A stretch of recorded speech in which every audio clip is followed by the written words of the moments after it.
Brothers and sisters,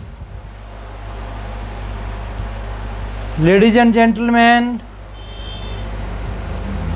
friends and scholars, students and sportsmen, professionals and officials, doctors and ministers, I welcome all. Dr. Rakesh from USA.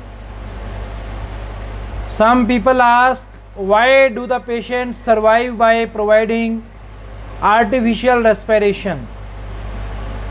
Is there not only increase in their lifespan, but you have seen people dying when the oxygen supply tube is intact in their noses.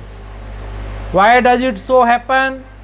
The people should not die then and should survive with the help of that artificial respiration to the desired time. Oh brothers,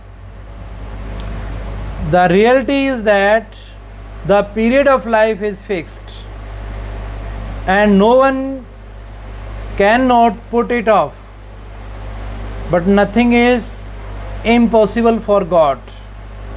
His compassion is par excellence. We do not contradict this reality that He cannot convert the impossible deeds into possible ones. Hence, the fact remains that the Almighty God is your guide in both the words, here in this word and also in the next one. Whom do you remember when you are alone and worried? In my opinion, the one who is loved most by you, because at the time of difficulty you generally see people remembering their parents and near dear ones. It is a natural phenomenon. But had you remembered God first and asked for His help in the time of need, He would have at once appeared for your protection. Your parents may be at some distance from you.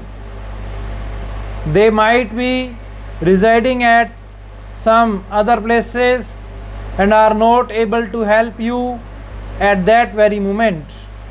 But God is omnipresent and can help you. He is present in every particle of this universe.